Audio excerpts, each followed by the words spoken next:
ជាបន្តទៅនេះសូមស្វាគមន៍រាល់ការតាមដានស្ដាប់របស់វិទ្យុខ្មែរប៉ុស្តិ៍ KPR ដែលផ្សាយចេញពីទីក្រុង Long Beach រដ្ឋ California សហរដ្ឋអាមេរិក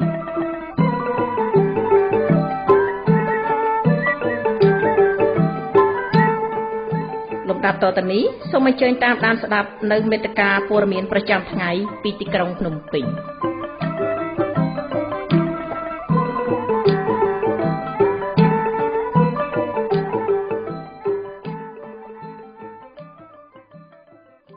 ពីរាជធានីភ្នំពេញនៃប្រទេសកម្ពុជានាងខ្ញុំហេងសេរីនិចរួមជាមួយសហការីសូមគោរពជម្រាបសួរ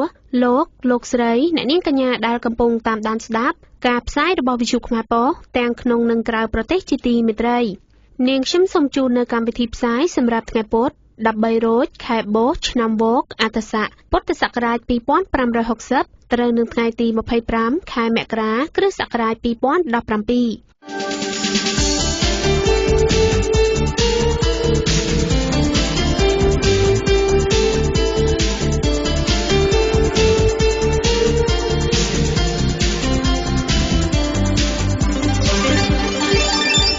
ជាកិច្ចដំបូងសូមអញ្ជើញលោកស្រីអ្នកនាងកញ្ញាតាមដានស្ដាប់នៅមេត្តាប្រចាំថ្ងៃរបស់វិទ្យុខ្មែរប៉ុស្តិ៍ដែលរួមមានសាលាដំបងបានបដិសេធបណ្ដឹងសារទុកដែលប្តឹងដោយក្រុមមេធាវីការពារក្តីរបស់លោកមេឃសវណ្ណារារបាយការណ៍អង្គការដំឡាភិបអន្តរជាតិថាកម្ពុជានៅតែមានកម្រិតអំពើពុករលួយខ្លាំងដដែលតំណាងរាស្ត្របកប្រឆាំងស្នើរកយុត្តិធម៌ដល់ស្ត្រីរកស៊ីផ្លូវភេទដែលលង់ទឹកស្លាប់អត្ថបទចំណេះដឹងទូទៅស្ដីអំពីសុបិនការពិតវគ្គទី2ភាគទី84ចាសសម្រាប់ចុងបញ្ចប់នៃកម្មវិធីផ្សាយរបស់វិទ្យុខ្មែរប៉ុស្តិ៍នាថ្ងៃនេះលោកអ្នកនាងនឹងបានស្ដាប់នៅនេតិស្វែងយល់ពីភាសាបាលីខ្មែរ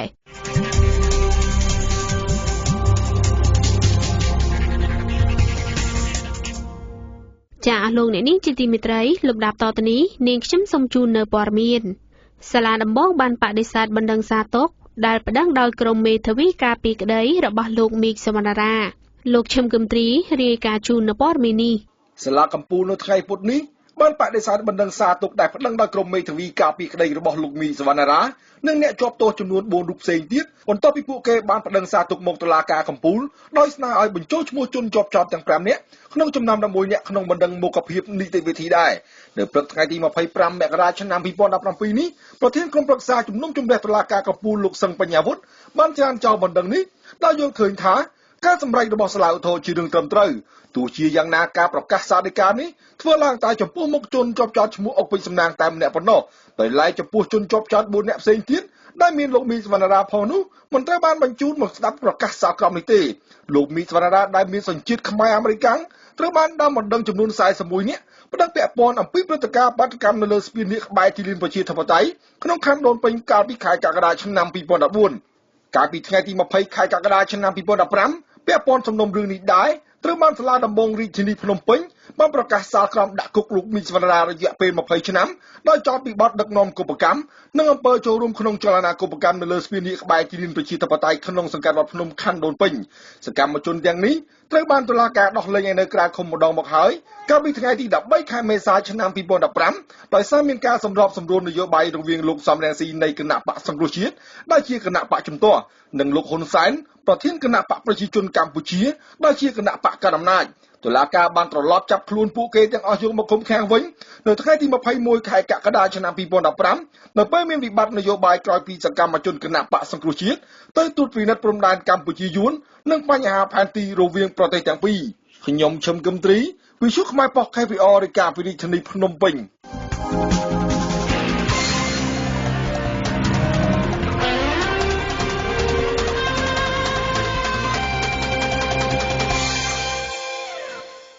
របាយការណ៍អង្គការដំឡាភិបអន្តរជាតិថាកម្ពុជានៅតែមានកម្រិតអំពើពុករលួយខ្លាំងដដែល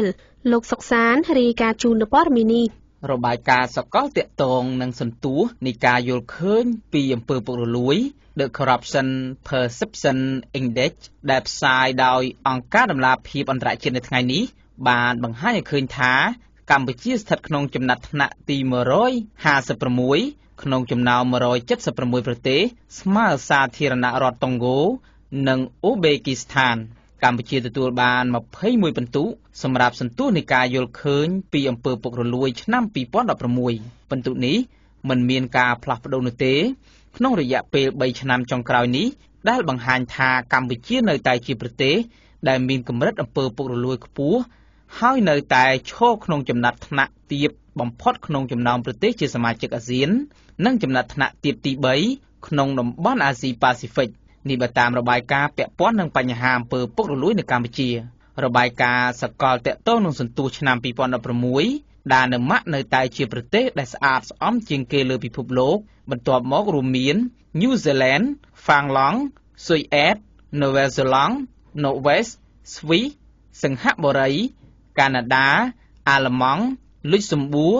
និងចក្រភពអង់គ្លេសជាមួយគ្នានេះអាហ្គានីស្ថាន លីប៊ី សូដង់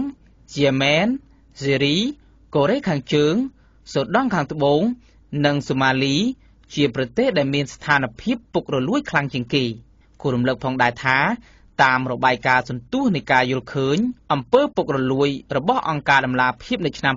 2015កម្ពុជាក៏មានចំណាត់ថ្នាក់ទាបជាងគេផងដែរក្នុងចំណោមប្រទេសអាស៊ានឆ្នាំមុនកម្ពុជាស្ថិតនៅក្នុងចំណាត់ថ្នាក់150ក្នុងចំណោមប្រទេស168ប្រទេសចំណាត់ថ្នាក់នេះធ្វើឲ្យកម្ពុជាស្ថិតនៅលំដាប់ថ្នាក់ទីបំផុតក្នុងចំណោមបណ្ដាប្រទេសអាស៊ានហើយរបាយការណ៍ដដែលនេះក៏បានហៅកម្ពុជាថាជាប្រទេសមានអំពើពុករលួយអាក្រក់ជាងគេក្នុងចំណោមប្រទេសអាស៊ានផងដែរខ្ញុំសុកសានរជុខ្មែរប៉ុស្តិ៍ KPR រាយការណ៍ពីភ្នំពេញ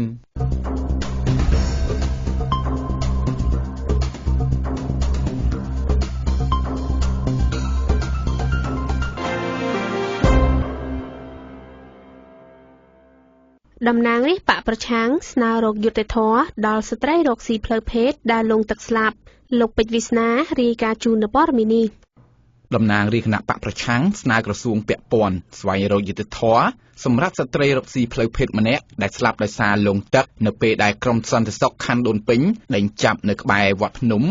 លិខិត3ផ្សេងគ្នាដែលក្រុមតំណាងរាស្ត្រគណៈបកសង្គ្រោះជាតិបានផ្ញើទៅលោកហេងសំរិនប្រធានរដ្ឋសភាកាលពីសប្តាហ៍មុនលិខិតដែលបានស្នើសុំចំណាពីប្រធានរដ្ឋសភានេះសម្ដៅទៅក្រសួងមហាផ្ទៃក្រសួងយុតិធម៌និងក្រសួងកិច្ចការនារីក្នុងគោលបំណងឲ្យក្រសួងទាំង3ស៊ើបអង្កេតនៃការស្លាប់របស់ស្ត្រីរកស៊ីផ្លូវភេទឈ្មោះប៉ែនសុគន្ធាក្នុងលិខិតទៅរដ្ឋមន្ត្រីក្រសួងមហាផ្ទៃក្រុមតំណាងរាស្ត្របានស្នើឲ្យសូមបង្កើតគណៈកម្មការអព្យាក្រឹតដើម្បីរកយុត្តិធម៌ក្នុងសំណុំរឿងនេះក្នុងលិខិតមួយទៀតស្នើឲ្យរដ្ឋមន្ត្រីក្រសួងយុត្តិធម៌អន្តរាគមន៍ទៅឯកការអមសាលាដំបងរាជធានីភ្នំពេញឲ្យមានការកសាងសំណុំរឿងដែលអាចឈានទៅចោទប្រកាន់ក្រុមសន្តិសុខខណ្ឌដូនពេញចំណែកលិខិតមួយទៀតស្នើឲ្យរដ្ឋមន្ត្រីក្រសួងកិច្ចការនារីជំរុញវិធានការផ្លូវច្បាប់ក្នុងករណីនេះនិងស្នើទៅក្រសួងមហាផ្ទៃឲ្យបកស្រាយពីទូនាទីនិងភារកិច្ចរបស់ក្រុមសន្តិសុខអ្នកស្រីមូសហួរតំណាងរាជគណៈបកសង្គ្រោះជាតិមណ្ឌលខេត្តបាត់ដំបងបានឲ្យដឹងថាលិខិតទាំងនោះបានទៅដល់អគ្គលេខាធិការដ្ឋានរដ្ឋសភាហើយអ្នកស្រីរំពឹងថានឹងទទួលបានចម្លើយជាអវិជ្ជមានអំពីការដាក់សំណើនេះពោលគឺជាការចាប់ផ្ដើមស្វែងរកយុត្តិធម៌សម្រាប់នារីរងគ្រោះស្ត្រីរកស៊ីផ្លូវភេទឈ្មោះប៉ែនសុគន្ធាបានលង់ទឹកស្លាប់កាលពីយប់ថ្ងៃទី1ខែមករាបន្ទាប់ពីនាងបានរត់គេចពីក្រុមសន្តិសុខខណ្ឌដូនពេញដែលបានដេញចាប់ក្រុមស្ត្រីរកស៊ីផ្លូវភេទក្នុងបំណងថែរក្សាសណ្ដាប់ធ្នាប់សាធារណៈម្ដុំសួនច្បារខាងក្រោយក្រុមប្រឹក្សាអភិវឌ្ឍកម្ពុជានៅពេលនោះអ្នកនាងប៉ែនសុគន្ធាបានរត់ទៅដួលបោកនឹងទូកទេសចរហើយធ្លាក់នៅក្នុងទឹកទន្លេសាបអ្នកនៅកន្លែងកើតហេតុបានលើកឡើងថាសន្តិសុខបានហាមប្រាមមិនឲ្យមានអ្នកជួយអ្នកនាងប៉ែនសុគន្ធាឡើយខ្ញុំពេជ្រវាសនាវិទ្យុខ្មែរប៉ុស្តិ៍ KPR ភ្នំពេញ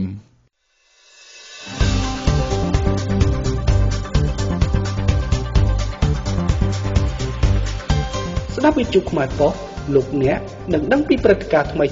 ស្ដីពីទស្សនៈយុវជនសង្គមនិងនយោបាយនៅកម្ពុជា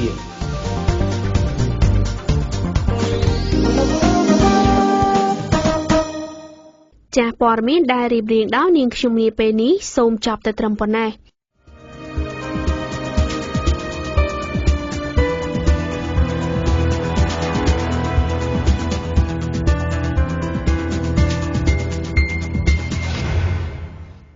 ចាស់លំដាប់តទៅនេះនាងខ្ញុំសូមជូននៅអត្ថបទចំណេះដឹងទូទៅស្ដីអំពី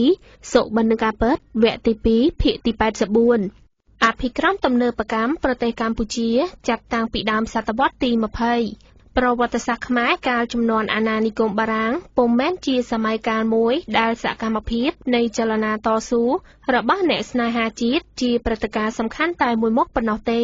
ទន្ទឹមនឹងការបះបោររបស់ពួកអ្នកដែលប្រឆាំងនឹងបារាំងអស់រយៈពេល90ឆ្នាំគឺពីឆ្នាំ1863ដល់ឆ្នាំ1953ដែលខ្លះមានប្រទេសវៀតណាមនៅពីក្រោយប្រទេសកម្ពុជាក៏បោះជំហានសន្សឹមឆ្ពោះទៅរកភាពសម័យទំនើប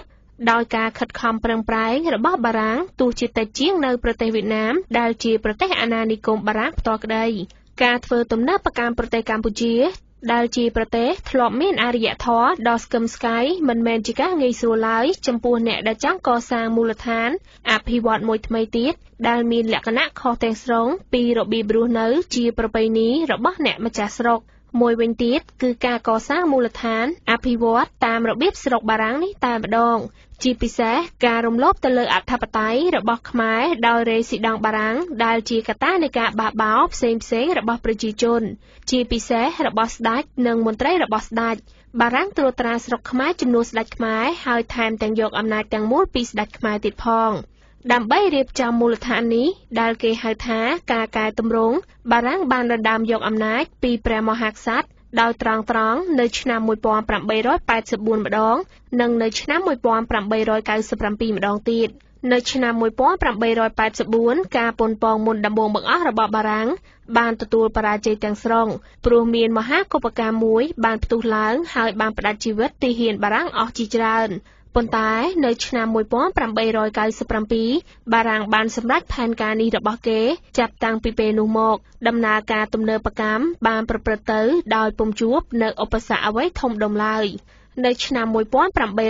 1897នៅក្នុងក្របខ័ណ្ឌនៃការកែតម្រង់រដ្ឋបាលព្រះបាទនរោត្តមបានចេញព្រះរាជក្រឹត្យមួយចុះថ្ងៃទី11ខែកក្កដាបង្កើតក្រុមប្រឹក្សារដ្ឋមន្ត្រីពលគឺរដ្ឋាភិបាលតាមបែបបទមជ្ឈិមប្រទេសប៉ុន្តែកាលនោះក្រសួងមានតែ5ប៉ុណ្ណោះនៅឆ្នាំ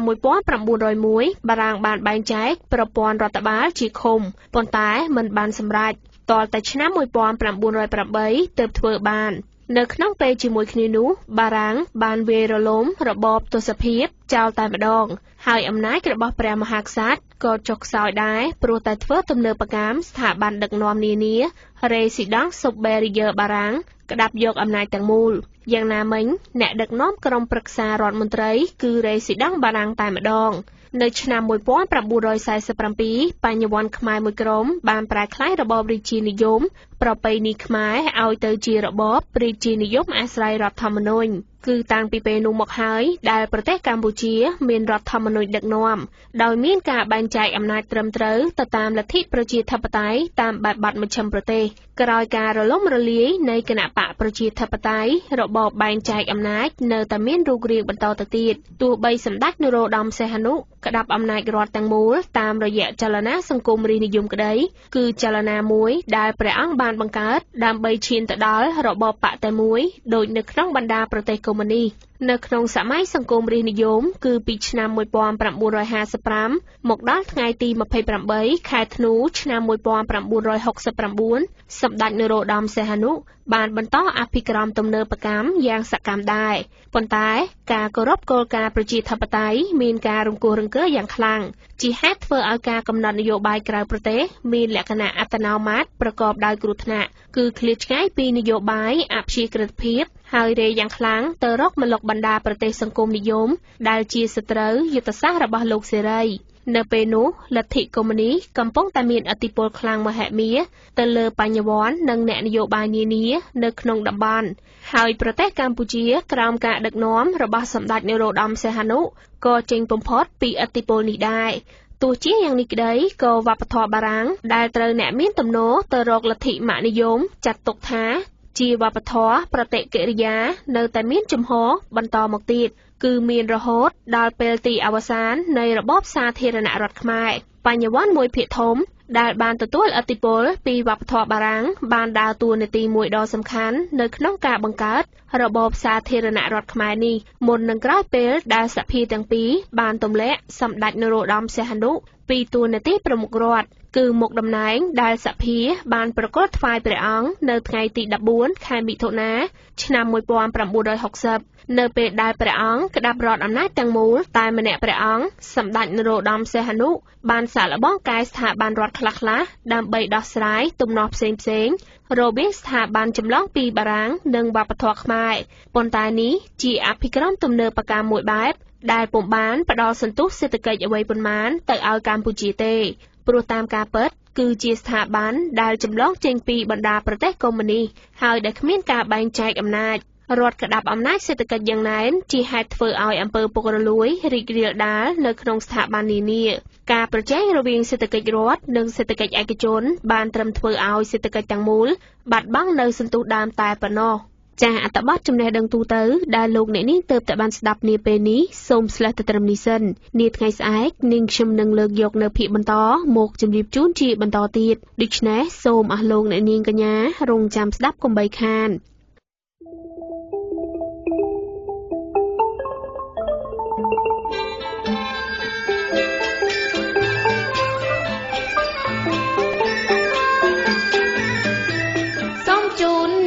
ស្វែងយល់ពីភាសាបាលីខ្មែរ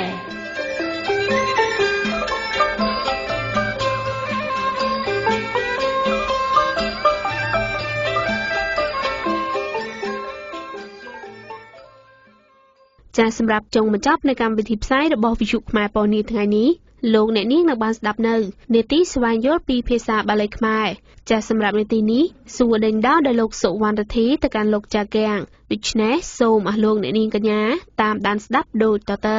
បាទជំរាបសួរប្រិយមិត្តអ្នកស្ដាប់វិទ្យុខ្មែរប៉ុស្តិ៍ទាំងក្នុងនិងក្រៅប្រទេសទាំងអស់ជាទីមេត្រីបាទសម្រាប់នាទីស្វែងយល់ពីភាសាបាលីខ្មែរឃើញថាមកដល់សប្តាហ៍ទី59ហើយបាទជាដំបូងសូមជម្រាបសួរលោកចៅកៀងបាទជំរាបសួរបងវណ្ណរទ្ធីបាទលោកចៅកៀងសប្តាហ៍នេះគឺជាសប្តាហ៍ទី59ហើយសម្រាប់ការបកស្រាយភាសាបាលីរបស់ខ្មែរយើងនឹងហើយថាតើនៅក្នុងថ្ងៃនេះដែរលោកចៅកៀងមានភាសាបាលីណាផ្សេងទៀតទេដើម្បីលើកយកមកបកស្រាយជូនប្រិយមិត្តដែលកំពុងរងចាំស្ដាប់អស់រយៈពេលមួយសប្តាហ៍កន្លងទៅនេះបាទខ្ញុំនឹងបន្តបកស្រាយអំពីពាក្យជាច្រើននៅក្នុងថ្ងៃនេះដូចជាពាក្យថាព្រះកំសែងបាទហើយនឹងសន្តាហើយសន្តិហើយនឹងនាំយករឿងពាក់ព័ន្ធទៅនឹងមូលហេតុដែលបណ្ដាលឲ្យរដ្ឋជាប្រទេសនីមួយៗនៅលើពិភពលោកហ្នឹងបានសម្រេចចិត្តបង្កើតអវិជ្ជាមួយគឺការទាមទារឲ្យបងប្អូនដាជាប្រាក់សម្រាប់ចូលទៅក្នុងថវិការបស់រដ្ឋបាទហើយប៉ុន្តែជាបឋមនេះខ្ញុំសូមនាំបងប្អូនខ្មែរទាំងអស់បាទដែលជាអ្នករៀនភាសាបាលីសូមអ្នកទាំងអស់គ្នាលើកដៃឡើងថ្វាយបង្គំព្រះកោនីគុំណូពោធិសត្វបាទហើយនឹងសូត្រធម៌ដើម្បីជាការតបស្នងសងគុណដែលយើងកើតមកជាកូនខ្មែរដែលមានឆ្អឹងជាឆ្អឹងនាគមនុស្សទាំងអស់គ្នាបាទអ្នកមោសិតេព្រះភគវិតោព្រះអរហតោព្រះសម្មាសម្ពុទ្ធោព្រះគុណកៅជាព្រះធិរាជអ្នកមោសិតេព្រះភគវិតោព្រះអរហតោព្រះសម្មាសម្ពុទ្ធោព្រះគុណកៅជាព្រះធិរាជអ្នកមោសិតេព្រះភគវិតោព្រះអរហតោព្រះសម្មាសម្ពុទ្ធោព្រះគុណកៅជាព្រះអធិរាជរីកិរិយាអញ្ជើញដួងកាយប្រកោរាជតតាំងកង្រាសោទោជ័យអញ្ជើញដួងកាយព្រះមេត្រីព្រះអង្គចេកព្រះអង្គចោមព្រះអង្គជុំជំនុំក្តីអញ្ជើញដួងកាយព្រះមេនិលវោពោធិសត្វទាំង500អញ្ជើញដួងកាយព្រះបាព្រមរាជទាំង500អញ្ជើញដួងកាយសកកៅទេពសកកៅពលអញ្ជើញដួងកាយព្រះបាពួនសារៈរាជទាំង5អញ្ជើញដួងកាយព្រះបាយ័នទាំង49អញ្ជើញដួងកាយព្រះបាខែងទាំង108សូមព្រះអង្គត្រាយាងនិមន្តទូលព្រះបង្គំជាខ្ញុំសូមរតនានិមន្តនិងបកស្រាយគាថា អំពីពាក្យថាព្រះកំសាយនេះជាអាសេចក្តីដូចតទៅបាទបងប្អូនទាំងអស់ជាទីស្រឡាញ់ដំណើរនៃការនាំយកព្រះនាងមកកាន់សាលាអន្តរបរិយនោះយើងក៏បាននាំព្រះនាងមកដល់ទីមុខស្រះព្រះកំសែងបាទស្រះព្រះកំសែងនោះគឺជាអាសេចក្តីដ៏ចម្លែកមួយដែលយើងតែងនាំគ្នាប្រើរហូតមកដល់សពថ្ងៃបាទស្រះព្រះកំសែងមានន័យជាស្រះទឹកមួយនៅក្នុងចំណោមស្រះទឹកពីរនៅចំពីមុខព្រះនគរអន្តរបរិយដែលយើងហៅថានគរវត្តសពថ្ងៃស្រះផ្នែកខាងជើងនៃផ្លូវចូលទៅដែលខ្មែរយើងហៅថានិទាទៅកាន់ប្រាសាទទូនោះបាទព្រះអង្គបានជីជំរឿ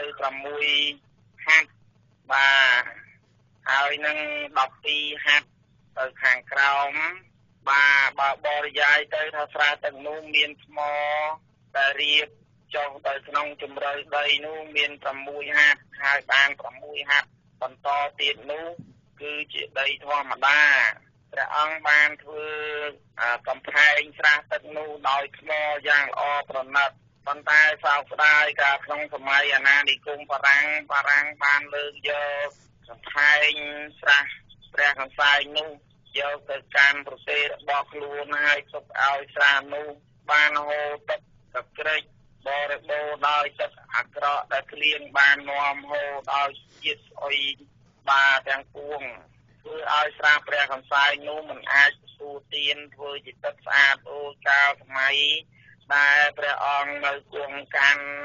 ថែរក្សាក្នុងសម័យមហានគរនោះផងទេបាទឥឡូវបរិយាយត្រឡប់ទៅនិយាយពីព្រះនាងលោកបានគង់ទីមុខស្រះនោះហើយបាទលោកយាយចាស់ដែលយើងហៅថាសកកែវទេពនោះក៏បានបរិយាយទៅកាន់នាងនោះថាបបិទ្ធព្រះចារីរាជដ៏ចម្រើនអើយឥឡូវកាលដើមឡើយនាងដឹងតែខ្លួនថានាងគឺជាស្ត្រីធម្មតា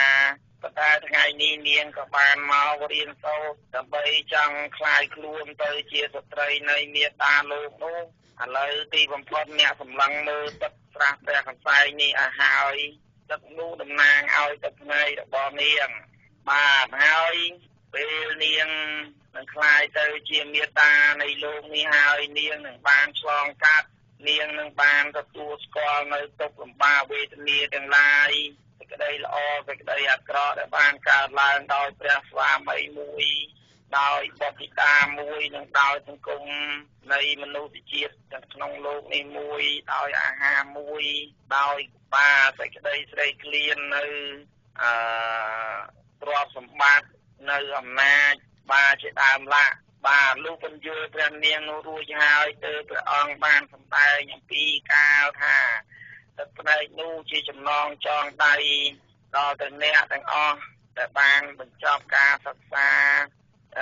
នៅក្នុងសាលានគរអន្តរបរិយនេះដើម្បីឲ្យស្គាល់ថាស្ត្រីក្នុងលោករមែងតែមានទឹកភ្នែកនោះជាធម្មតាផងទេបាទអញ្ចឹងឥឡូវខ្ញុំក៏ចង់យកពាក្យនេះមកបកស្រាយជាភាសាបាលីបើសិនណាជាយើងមិនបកស្រាយទេពាក្យថាកំសែងនោះប្រែមកថាកណាត់ស្បៃបាទសម្រាប់ជូតទឹកភ្នែកក៏ថាបានប៉ុន្តែព្រះកំសែងក្នុងនោះមិនមែនកំសែងសម្រាប់ជូតទឹកភ្នែកទេបាទព្រះកំសែងនោះប្រែមកថាទឹកភ្នែកយ៉ាងដូច្នោះឯងបាទឥឡូវព្រះយើងប្រែមកថាមកពីពាក្យពរៈបាទឥឡូវពរៈហ្នឹងយើងច្រើនថាជាបរៈនោះមានន័យសម្រាប់មនុស្សផងគ្នាជនផងគ្នាដែលបានជួបព្រះឬក៏បានជួបអរិយបុគ្គលទាំងឡាយក្នុងលោកនោះក៏តែងចម្រើនពរចម្រើនជ័យសិរីមង្គលទៅដល់អ្នកបាទអញ្ចឹងព្រះហ្នឹងថាជាពរបាទពរហ្នឹងតែមកថាការជួយការថែរក្សាការពារមនុស្សបំរុងបាទគ្រប់បែបយ៉ាងទៅដល់អ្នកទាំងពួងក្នុងលោកចំណែកកនផ្សេងបាទកនផ្សេងនោះយើងបានយល់ហើយមកពីពាក្យកនិងណកនសដាក់ស្រែតែនិងផ្សេងបាទកននោះមានប្រើជាដើមជាពាក្យច្រើនដូចជាពាក្យកននិថាកនតឹមបាទពាក្យនោះមកភាសាបាលីប្រែថាក្របភ្នែក ក៏អ្នកថានឹងកន្តឹមហ្នឹងយើងប្រែថាក្របភ្នែកបាទចំណែកផ្សែងនោះមកពីពាក្យសូសែងផ្សែងរែងផ្សែងសាក់បាទសពថ្ងៃមានកំណាព្យមានឃ្លាខ្លះគេនៅប្រើដូចជាអំពើរបស់ភ្នែកជាអាវុធមុតស្រួចបាទដូចមានពាក្យថាភ្នែកដស្រទន់មានពាន់បាទភ្នែកដស្រទន់ពាន់កណ្ណថាតែងសាក់អរារៀមរាខ្សិនខ្សៃតោសែងទម្លុះចិត្តអប្រៃទឹកភ្នែកម្ដាយថ្លៃឆ្លងពុំរួចឡើយបាទยังមានកំណាព្យគេដែរណាបងប្អូនបាទឥឡូវខ្ញុំអានឲ្យស្ដាប់ម្ដងទៀតភ្នែកដស្រទន់ពាន់កណ្ណថាសែងសាក់អរារៀមរាខ្សិនខ្សៃតោសែងទម្លុះចិត្តអប្រៃទឹកភ្នែកម្ដាយថ្លៃឆ្លងពុំរួចឡើយព្រះកំសែងប្រែមកជាទឹកភ្នែកស្ត្រីនៃព្រះមេត្តាទាំងឡាយក្នុងលោករមែងខំបង្កើតបុត្រមកហើយខំចិញ្ចឹមបញ្ចុកចំណីអាហារខំថែធួនរក្សាការពារបញ្ជូនកូនទៅរកសាលាដើម្បីឲ្យកូនបានទទួលវិជ្ជាពីកតេលោកឬកតេវិជ្ជាលោកនេះជាដើមប៉ុន្តែជាប្រព័ន្ធមិនដឹងថាបានរៀនចេះហើយវិជ្ជានោះផ្ដល់ផលប្រយោជន៍យ៉ាងណានោះទេបើកូនរៀនចំវិជ្ជាចេះហើយបង្កើតអវិជ្ជានោះទឹកភ្នែករបស់មេត្តាលោកនេះនឹងហូរកើតបានជាកម្មពីវិរិយគ្មានទីបញ្ចប់ដោយពាក្យសន្តៈនិងសន្តិដូច្នោះដែរបាទឥឡូវខ្ញុំនឹងលើកយកពាក្យសន្តៈហ្នឹងថាប្រែថាម៉េចដើម្បីឲ្យបងប្អូនបានយល់ព្រោះសពថ្ងៃយើងប្រើពាក្យសន្តៈហ្នឹងច្រើនណាស់បាទអ្នកខ្លះទៅអានថាសន្តៈវងមានអ្នកខ្លះច្រឡំ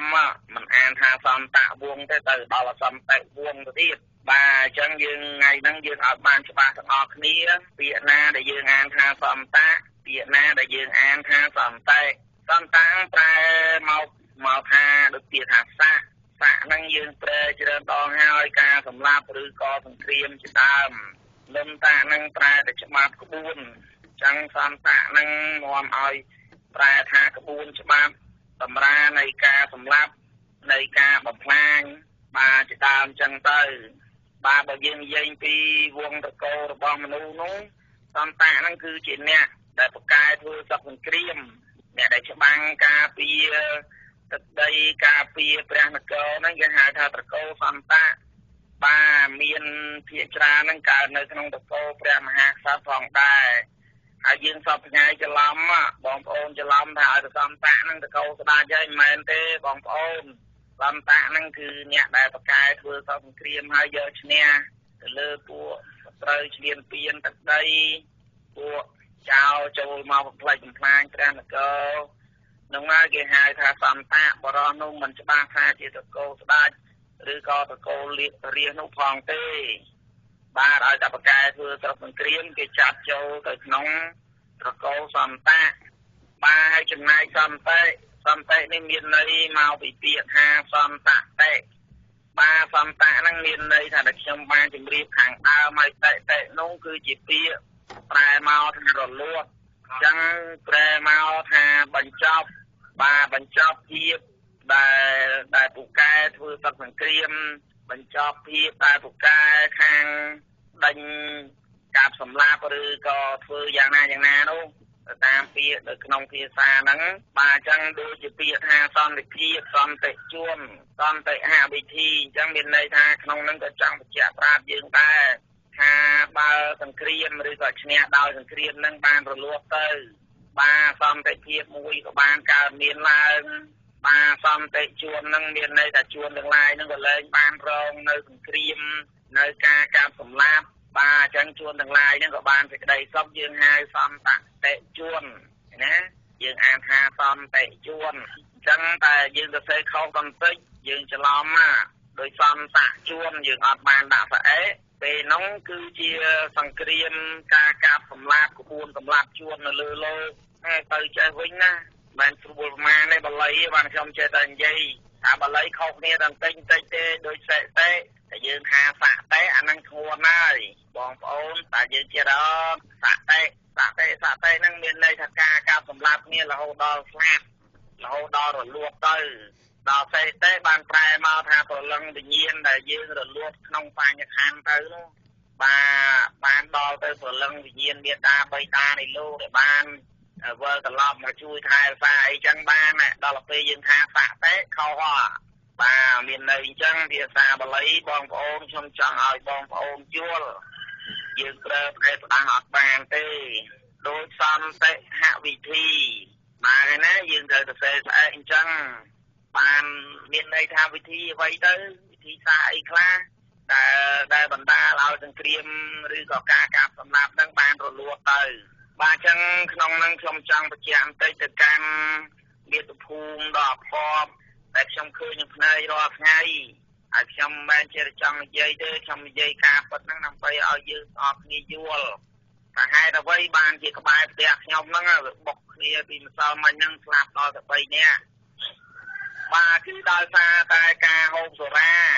បានមួសុវត្ថិភាពហ្នឹងពាក់ហើយទាំងអស់គ្នាហ្នឹងប៉ុន្តែដល់ហើយនៅតែស្លាប់អញ្ចឹងហេតុផលពិតប្រកបបាទលោកខាងប៉ូលីសចរាចរណ៍នោះ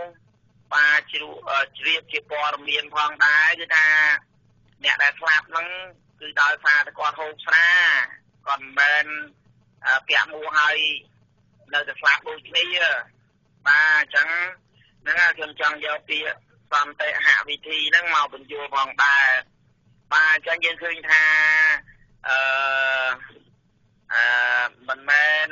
តែម្យ៉ាងទេថាតើយើងពាក់មួសុវត្ថិភាពបានរស់ទេបាទតើយើងលែងហូបសូរ៉ាទៀតអ្នកបើកបរនោះហើយពាក់មួសុវត្ថិភាពហ្នឹងក៏ពាក់ហើយលែងហូបសូរ៉ាទៀតបាទហើយកុំឲ្យបើកលឿនពេកបើកលឿនណាស់បើកលឿនពេកហ្នឹងក៏ជាមូលហេតុមួយដែរដែលបណ្ដាលឲ្យយើងគ្រោះថ្នាក់ចរាចរណ៍ដល់ស្លាប់បាទហ្នឹងគេហៅសន្តិហវិធីមានន័យថាជាវិធីដែលជួយឲ្យអ្នកទាំងអស់គ្នាហ្នឹងខុសពីសេចក្តីស្លាប់បាទឥឡូវយើងបន្តមកកិច្ចការដែលយើងត្រូវរៀនសូត្របន្តទៀតអាចប្រែបានថាជាការសម្លាប់ឬការបំផ្លាញក្បួនក្នុងក្បួននៃការសម្លាប់ឲ្យរលួតសង្គ្រាមមួយរលួតទៅសន្តិភាពមួយនឹងចូលមកជំនួសឬក៏មកដល់ការពិចារណាមួយនឹងចូលមកដល់ហើយសំណួរជាច្រើនបានត្រូវតាំងឡើងហេតុអ្វីបាននាំគ្នាបង្កើតអវិជ្ជានោះអំពើអវិជ្ជាមានគ្រោះថ្នាក់ជាទីបំផុតណាស់បាទអញ្ចឹងយើងឃើញហើយថាពេលដែលយើងទៅរៀនសូត្រនៅប្រទេសនានានោះបាទជាដំបូងនោះគឺថាយើងនៅជាបញ្ញវន្តនៅជានិស្សិតនោះមិនទាន់ស្គាល់មិនទាន់ដឹងថាតើវិជ្ជាដែលយើងបានទៅរៀននៅតាមប្រទេសនីមួយឬក៏នៅក្នុងសាកលវិទ្យាល័យរបស់ខ្មែរមិនដឹងថាវិជ្ជានឹងរៀនចេះហើយនឹងបង្កើតអវិជ្ជាឬក៏មិនមែនផងទេបាទហ្នឹងខ្ញុំចង់និយាយថាវាមិនមែនជាហេតុថាទៅជានាំគ្នាទៅរៀននៅបរទេសនឹងជាតែមកវិញប្រកែទេណាបាទហ្នឹងហើយដែលខ្ញុំសុខចិត្តលះបង់ជីវិតរស់នៅជាមន្ត្រីជាអ្នកចេះដឹងមរូរបស់ខ្មែរនោះដោយសារតែខ្ញុំយល់អញ្ចឹងបងប្អូនឧទាហរណ៍ថាដូចខ្ញុំតែនិយាយថាបើអ្នកខ្លះហ្នឹងមិនមែនទាំងអស់ទេហើយយើងកុំរើសដាក់ខ្លួនណាខ្ញុំនិយាយការពិតដើម្បីឲ្យយើងយល់ថាវិជាទាំងអស់ហ្នឹងបានបង្កើតអវិជ្ជាដោយអត់ដឹងខ្លួនបាទដូចជាកន្លងមកយើងទៅរៀននៅប្រទេសបារាំងអញ្ចឹងបាទយើងទាំងអស់គ្នាត្រឡប់មកវិញគឺនាំយកមេគានាំយកវិជាពីបារាំងមកហ្នឹងមកដឹកនាំឲ្យប្រទេសជាតិរបស់យើងហ្នឹងកាប់សម្លាប់គ្នាឲ្យប្រជាជាតិរបស់យើងហ្នឹងបានស្លាប់រហូតដល់ខ្លះរកបាយរកមហូបទទួលទានបានបាទហ្នឹងហើយគេហៅវិជាបង្កើតអវិជ្ជាអ្នកខ្លះទៅរៀននៅអង់គ្លេសនៅអាមេរិកហ្នឹងត្រឡប់មកវិញក៏ដូចគ្នាដែរបាទចេះមកកណ្ដោមកថាឥឡូវមើលស្រុកបារាំងរាល់ថ្ងៃគេមិនមែនចាំកុមារចាស់ជរាអ្នកក្រីក្រអ្នកគ្មានការងារធ្វើគឺគេចិញ្ចឹមនឹងយូរណាស់ហើយបើគិតទៅវាចូលប្រហែលជា7-200ឆ្នាំហើយប៉ុន្តែបើយើងទៅរៀនពីបារាំងមកវិញយើងអត់ធ្វើដូចបារាំង គេថាហ្នឹងហើយគេហៅថាទៅដល់មានវិជាពីស្រុកប្រាំងហ្នឹងហើយដល់មកដល់ស្រុកខ្មែរវិញអត់ព្រមធ្វើតាមប្រាំងថាប្រាំងហ្នឹងក៏ចឹងដែរវាអលែងនិយាយអគេថាអានេះភ្លើអត់ព្រមអត់មករៀនពីប្រទេសអញបើតែវាព្រមធ្វើតាមអញចាអញជិះជាន់អាហ្នឹងយកបដ ாய் ទៅចឹងហើយបានកាលនោះវាប្រមូលយកគ្មានសេះសល់អីទេតែសារអីដែលដូចខ្ញុំនិយាយចឹងថាគឺដោយសារតែវិជាដែលយើងរៀននោះវាតាមតែបង្កើតឲ្យមានអវិជ្ជានៅក្នុងហ្នឹងតែយើងមិនយល់ដល់កម្រិតបាទចឹងបានថាយើងប្រយ័ត្នប្រយែងខ្លាំងណាស់ទៅរៀនពីអាមេរិកចឹងដែរនាំគ្នាធ្វើខ្ញុំអាមេរិកកាំងដល់ពេលធ្វើខ្ញុំអាមេរិកកាំងនោះលើជាខ្លួនឯងអាមេរិកកាំងឲ្យប្រាក់ខែឲ្យអីចឹងទៅសបោសបាយចាយតែគ្នាឯងជាមន្ត្រីរាជការសម័យអាមេរិកកាំងហ្នឹងទៅសម័យលន់នល់ហ្នឹងទៅអញ្ចឹងការជឿចាំជាក្រីក្រដែលឆ្លងការសង្គ្រាមដោយសារយួនយាមិញយួនយាកង់អីហ្នឹងចូលមករៀបត្បាពេញស្រុកខ្មែរពេលនោះតើសួរថាតែក្តីអត់ឃ្លានតែក្តីស្រីឃ្លាននោះមកកើតឡើងហើយនៅសល់អ្វីទៀតគឺការកាប់សម្លាប់គ្នាដោយភ្លើងសង្គ្រាមមួយបានមកហើយដែលខ្ញុំកំពុងចង់និយាយឥឡូវយើងឃើញហើយដោយសពថ្ងៃយើងមានសេរីភាពដោយសាររបបពីរដ្ឋាភិបាលសពថ្ងៃប៉ុន្តែមានតែសេរីភាពប៉ុន្តែសេចក្តីស្រីឃ្លានកង្វះអាហារហូបចុកកង្វះសាលារៀនកង្វះផ្ទះសម្បែងឃើញនៅថានោះហើយក៏ជាសង្គ្រាមដែរអញ្ចឹងអ្នកទាំងអស់គ្នាដែលខំរៀនចេះដឹងគ្រប់គ្នាពីបរទេសហើយអ្វីក៏មិននាំគ្នាធ្វើតាមបរទេសទៅបាទឥឡូវយើងមើលអូស្ត្រាលីយើងមើលកាណាដាយើងមើលប្រទេសនេះអីគេធ្វើផ្ទះបាទសម្រាប់ទុកលក់ទុកជួលតម្លៃថោកឲ្យអ្នកក្រីក្ររបស់គេសម្រាប់ទិញជាឆ្នាំជាខែជាថ្ងៃអីចឹងទៅបាទគេធ្វើយ៉ាងដូចឆ្នោឯងណាបានវាទៅរួចថាយើងនឹងមានផ្ទះសម្បែងមានការរស់នៅនឹងសមស្របមួយមានប្រាក់ខែមានអីចំកុមារចាស់គ្រាអីចឹងទៅបាទខ្ញុំឃើញទៅរៀនគ្រប់ប្រគ្នាសសញ្ញាបត្រពីពិភពលោកបាទមិនដែលមានអ្នកដឹកនាំខ្មែរយើងណាម្នាក់និយាយថាខ្លួនបានរៀននៅសាកលវិទ្យាល័យបាព្រំឬក៏សាកលវិទ្យាល័យបាមូរបស់ខ្មែរទេហើយមិនដឹងថាខ្មែររសេបាមូឲ្យបាមកទៅទៀតនោះរាល់ថ្ងៃបាទអត់មានដឹងទេអញ្ចឹងមានន័យថាអស់លោកទាំងអស់ទៅរៀននៅបរទេសប៉ុន្តែហេតុអីបានជាអស់លោកមិនព្រមបង្រៀនខ្មែរមិនព្រមអនុវត្តបែបផែនរបស់បរទេសដែលខ្លួនចេះនោះបានមករៀបចំឲ្យជាតិខ្មែរហ្នឹងបានរស់មានជីវិតដល់ហើយដែលខ្ញុំចង់និយាយបងប្អូនទៅរៀនវិជ្ជាបានហើយវិជ្ជានោះបែរជាមកបង្កើតអវិជ្ជាទៅវិញតើយើងធ្វើអញ្ចឹងដើម្បីអ្វីទៅណោឥឡូវថ្ងៃនេះខ្ញុំក៏នាំយករឿងរ៉ាវបាទខាងលើនេះយកមកជាមូលហេតុនៃការបន្តើឲ្យរដ្ឋនីមួយនៅលើលោកវាយកប្រាក់ដល់ពន្ធដារពីរដ្ឋរបស់ខ្លួនពីប្រជាពលរដ្ឋរបស់ខ្លួនគ្រប់ប្រទេសបាទការសិក្សាអំពីវិទ្យាសាស្ត្រស្រាវជ្រាវសេដ្ឋកិច្ចនៅលើពិភពលោកគេបានរកឃើញដំបូងនោះគឺទី1បាទទីផ្សារសេរីហ្នឹងបានកើតហើយនៅលើពិភពលោកដោយអ្នកដែលស្វែងរកសន្តិភាពនោះបាទដើម្បីកុំឲ្យមានសង្គ្រាមដូចជាការសង្គ្រាមលើកទី2អញ្ចឹងអាមេរិកកាំងហើយនឹងប្រទេសចិនប្រទេសរុស្ស៊ីប្រទេសជប៉ុនហើយនឹងសហគមន៍អឺរ៉ុបទាំងអស់ហ្នឹងមានអាល្លឺម៉ង់កាលនោះបាទបានព្រមព្រៀងគ្នាថាបញ្ឈប់ធ្វើសង្គ្រាមដោយបង្កើតឲ្យមានទីផ្សារសេរីនោះដើម្បីជួយការផ្លាស់ប្ដូរសេដ្ឋកិច្ចនៅក្នុងលោកនោះឲ្យបានមានចរន្តភាពឡើងវិញហើយមិនធ្វើទៅសង្គ្រាមរវាងគ្នាទៀតផងទេបាទប៉ុន្តែយើងឃើញថាពេលដែលទីផ្សារក្នុងការហើយនៅលើពិភពលោកមនុស្សទាំងអស់ដែលជាប្រជាពលរដ្ឋនៅលើលោកនោះពេលដែលរកប្រាក់ក្នុងបានហើយមិនព្រមចាយប្រាក់នោះឲ្យអស់ទេបាទប្រជាជនទាំងអស់នោះក៏បានយកប្រាក់នោះទៅរក្សាទុកនៅក្នុងផ្ទះបាទអញ្ចឹងហើយអ្នកប្រាជ្ញនៅក្នុងលោកនោះក៏បានមើលឃើញហើយដែលបណ្ដាការរក្សាទុកប្រាក់នៅក្នុងផ្ទះហ្នឹងធ្វើឲ្យមានបញ្ហាទៅថ្ងៃក្រោយអញ្ចឹងហើយបានយើងមានពាក្យនិយាយថាលុយកខ្វក់លុយអីដល់ដល់ថ្ងៃនេះជាភ័ស្តុតាងបាទពេលនោះរដ្ឋទាំងអស់ក៏សម្រេចចិត្តពីពន្ធដារពីប្រជាពលរដ្ឋនោះដើម្បីរំលោះប្រាក់នោះចេញពីកប៉ៅចេញពីខោប៉ៅឬពីបាតបែងឬក៏ពីទូតុកនៅក្នុងផ្ទះ ដើម្បីឲ្យលុយនឹងមានចលនាដើរវិញចឹងហើយពេលហ្នឹងរាល់តែមួយក៏បានទាពន្ធដែរប៉ុន្តែពន្ធដែរនោះគេតម្រូវឲ្យទៅដល់ឲ្យយកប្រាក់នោះមិនមែនឲ្យទៅបម្រើការងារក្នុងរដ្ឋតែមួយមុខការងាររាជការតែមួយមុខទេបើចឹងការងាររាជការប្រទេសគេនៅលើពិភពលោកគេដូរតែប្រាក់ពីធនាគាររដ្ឋនិងធនាគារកណ្ដាលគេចែកអស់ទេបងប្អូនប៉ុន្តែការពិតលុយហ្នឹងគេត្រូវធ្វើអញ្ចឹងនៅលើពិភពលោកដោយសារគេយកលុយហ្នឹងទៅឲ្យមនុស្សដែលគ្មានការងារធ្វើឲ្យកុមារចាស់ជរាស្ត្រីមេម៉ាយស្ត្រីមានផ្ទៃពោះដើម្បីឲ្យគាត់មានប្រាក់យកទៅចាយកុំឲ្យប្រាក់ហ្នឹងវានៅក្នុងទូនៅក្នុងបាតធនាគារអីចឹងវាធ្វើឲ្យខាតប្រាក់ឥឡូវចាំមើលខ្ញុំបញ្យល់អស់លោកឲ្យយល់ថាប្រាក់ដែលយើងទុកស្ងៀមហ្នឹងខាតប្រយោជន៍ធ្ងន់ណាស់បាទឥឡូវខ្ញុំមានលុយតែ10000ខ្មែរទេប៉ុន្តែមានគ្នាខ្ញុំដល់ទៅ100នាក់បាទហើយអ្នកទី1ហ្នឹងលក់សាច់ត្រីអ្នកទី2លក់បន្លែអ្នកទី3លក់ស្រូវអ្នកទី4លក់អង្ករហើយហូរហាចឹងទៅរបស់មានរបស់ប្រើប្រាស់គ្រប់បែបយ៉ាងរហូតដល់លក់ទៀនលក់ការឈូសកាយចឹងដែរចាំមើលខ្ញុំបញ្យល់បងប្អូនអ្នកទី1ទៅទិញអង្ករញ៉េចឹងខ្ញុំជាអ្នកទី1ចាប់ដើមពេលហ្នឹងខ្ញុំទៅទិញអង្ករ10000ដល់អ្នកដែលលក់អង្ករហ្នឹងក៏បានយកលុយ10000ហ្នឹងទៅទិញស្រូវ10000ទេណាហើយបានអ្នកដែលលក់ស្រូវបាន10000ហើយក៏យកលុយហ្នឹងទៅទិញត្រី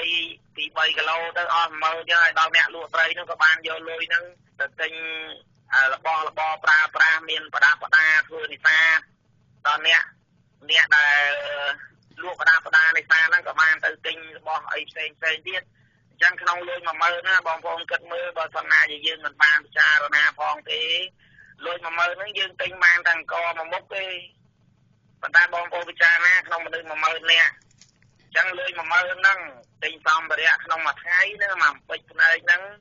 គឺដល់ទៅ10000នាក់អញ្ចឹងលុយនៅមានតែ10000ដដែលប៉ុន្តែសម្ភារៈសម្រាប់លុយ10000ក្នុងមនុស្ស10000នាក់នោះឬក៏100នាក់នោះតើនឹងបានសម្ភារៈនោះប្រមាណបាទអញ្ចឹងហើយបាននៅលើពិភពលោកគេសុខចិត្តទិញខោអាវប្រើតែមួយខែដាក់បាល់កវ៉ាត់ចោលហើយឲ្យខ្មែរយើងនេះដែលយើងអត់ដឹងរឿងពិតនៃសេដ្ឋកិច្ចនៅលើពិភពលោកយើងនាំគ្នាទៅយកអាវគេកវ៉ាត់ចោលហ្នឹងតបថ្ងៃយើងហៅខោអាវទៅជូបបាទខ្មែរចេះទៀតណាដាក់ឈ្មោះតជូបហ្នឹងភាសាបាលីទៀតណាបាទជូហ្នឹងមានន័យថាជាការកវែងចោលហើយធ្វើឲ្យវត្ថុកវែងចោលហ្នឹងមកជាមានប្រយោជន៍យើងដាក់សរៈខាងដើមតជូបបាយឆ្លាតហើយដាក់ឈ្មោះបើតែអត់យល់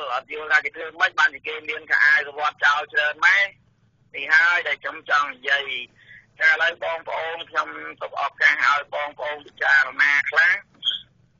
ហើយនឹងចង់ឲ្យមានសំណួរសួរត្រឡប់មកខ្ញុំវិញគឺខ្ញុំបរិយាយអំពីហេតុផលដែលរដ្ឋបាលនៅលើពិភពលោកហ្នឹងគេនាំគ្នា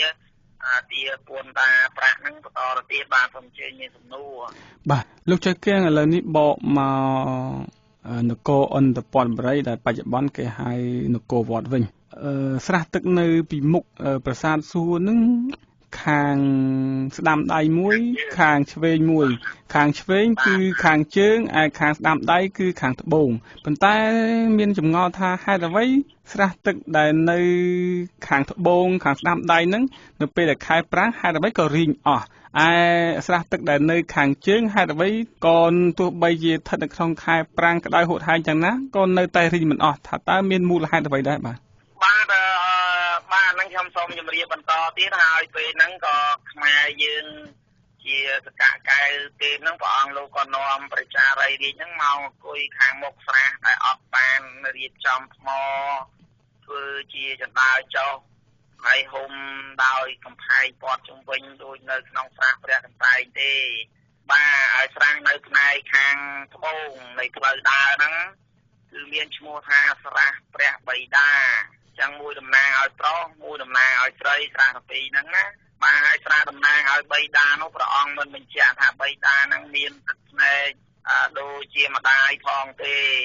ចឹងមានន័យថាមនុស្សប្រុសក្នុងលោកហ្នឹងព្រះអង្គមិនយំដោយសារបុត្រពីតាហើយក៏មិនយំដោយសារកិច្ចការទាំងពួងក្នុងលោកហ្នឹងមានអយុត្តិធម៌ក្តីបាទមានយំតិចតួចដែរប៉ុន្តែតិចណាស់បាទហើយគេតែនិយាយថាបរិសុទ្ធដែលយកទឹកភ្នែកមកធ្វើស្ត្រីមុខហ្នឹងមិនមែនជាបរិសុទ្ធផងទៅទៀត bà cái hai thà chỉ mà đủ nhi mà đủ tư gì chẳng tới ban chân sang phi năng làm mang ao ý nhiệt đa bay đa rồi bỏ ra niên được group chùm non này trời ban mà phát ta nơi tí ni bà tục vừa chia cái chợ lâu bằng trang từ đó con nô và cà ra rồi bỏ nhiệt đa bay đa để ban bằng cảประชารัยกรุ๊ปองមកកាន់ជាបទធីតារបស់ខ្មែរហើយជួយរក្សាសន្តិភាពនោះដើម្បីកុំឲ្យភ្លើងសង្គ្រាមនឹងបានបង្កើតឡើងម្ដងទៀតបានចឹងខ្ញុំនឹងបន្តនិយាយអំពីទៅដល់ស្រះតំណាងឲ្យលោកឪពុកហើយព្រះនាងក៏បានស្ដាប់អំពីការអធិប្បាយនៅរបៀបរបបនៃការគោរពបូជាទុកមេត្តាជាធំហើយនឹងទុកបៃតាជាបន្ទាប់នោះក៏បានកើតពាក្យសពថ្ងៃហៅអ្នកមោពោធាយៈបានអញ្ចឹងមានន័យថាមេត្តាបៃតាជាមលុបដល់ត្រជាក់ដល់កូនចៅបានមលុបពោធិសត្វមកសម្ដៅទៅលើព្រះមហាក្សត្រនិងមន្ត្រីគ្រប់ជាន់ថ្នាក់របស់ខ្មែរនឹងជាថ្នាក់ទី2បាទហើយមានមលុបមួយទៀតនោះសម្ដៅទៅលើគ្រូបាជាយដែលជាគ្រូបង្រៀនរបស់នាងទាំងអស់ដែលត្រូវបានចូលមកកាន់សាលាអន្តរបរិយនោះត្រូវមានវិជ្ជា3ចឹងហើយបានគេនាំនាងមកកាន់ក្រែតេនោះគេធ្វើជា3ថ្នាក់អញ្ចឹងបងប្អូនឡើងពីទិសខាងលិចមកដល់ខាងមុខជាប់ទៅនឹងប្រាសាទនគរអន្តរបរិយនោះមានក្រែតេសម្រាប់ស្ដាប់ព្រះធម៌នោះមាន3ថ្នាក់យ៉ាងប្រនាងថ្នាក់ទី1គេបានឲ្យអង្គុយស្ដាប់ការរៀនសូត្រព្រានប្រដៅរបស់ម្ចាស់ក្សត្រីក៏ដូចជាក្សត្រីដែលខ្ញុំបានជម្រាបថាក្នុងការគ្រប់គ្រងប្រទេសជាតិរបស់ខ្មែរឃើញថានៅក្នុងសាលានគរអន្តរបរិយនោះក៏មានថ្នាក់ប្រហាលនឹងដែរបាទដូចជាសរុបទៅឃើញ54មុខតំណែងដែលនៅក្នុងនគរអន្តរបរិយនោះខ្ញុំបានជម្រាបរួចម្ដងហើយបាទហើយព្រះនាងក៏បានត្រូវចាប់ផ្ដើមរៀនថ្នាក់ដំបូងអញ្ចឹងគេឲ្យយើងអង្គុយថ្នាក់ទី3ថ្នាក់ក្រោមនោះហើយបានបន្ទាប់មកនាងរៀន1ឆ្នាំកន្លងផុតទៅក៏បានចេះដឹងវិជ្ជាថ្នាក់ដំបូងនោះហើយក៏បានត្រូវឡើងថ្នាក់ទី2ថ្នាក់ទី2នេះគេហៅថ្នាក់តូបាទយើងដំបូងហៅថ្នាក់ឯកថ្នាក់តូបានថ្នាក់ត្រីបាទអញ្ចឹងគម្រប់3ឆ្នាំទៅ4ឆ្នាំព្រះនាងអាចារ្យទាំងអស់ហ្នឹងក៏បានរៀនចេះដឹងវិជ្ជា3ក្នុងសាលានគរអន្តរបរិយហើយបាទព្រះនាងក៏ត្រូវបានគេឲ្យព្រះនាងទៅមើលរឿងបាទអញ្ចឹងឥឡូវយើងឃើញថាមុននឹងទៅដល់កន្លែងដែលយើងមើលរឿងថាតើហេតុអ្វីខ្លះដែលបណ្ដាលឲ្យកើតសង្គ្រាមណាឃើញទេនៅក្នុងហ្នឹងគេបាននិយាយអញ្ចឹងរឿងរ៉ាវបាទឥឡូវយើងធ្វើដំណើរចូលមកដល់រឿងទី1នោះព្រះអង្គបាននិយាយរឿងដាក់ឈ្មោះថាមហាភារយុទ្ធបាទលោកចៅគៀងសូមបកក្រោយបន្តិចលោកចៅគៀងអត់ទាន់បានបកស្រាយអំពីថាតើហេតុអ្វីបានជាស្រះព្រះកន្សែងដែលជាស្រះតំណាងឲ្យទឹកភ្នែកម្ដាយនឹងទោះបីជាខែណាក៏ដោយមិនព្រមរីងសោះនោះបាទកន្លែងហ្នឹងបាទសូមទោសខ្ញុំមិនទាន់បានបកស្រាយដែរឥឡូវយើងសូមបកមកក្រោយបកស្រាយអំពីទឹកភ្នែកម្ដាយហ្នឹងហេតុអ្វីបានជាមិនចេះរីងស្ងួត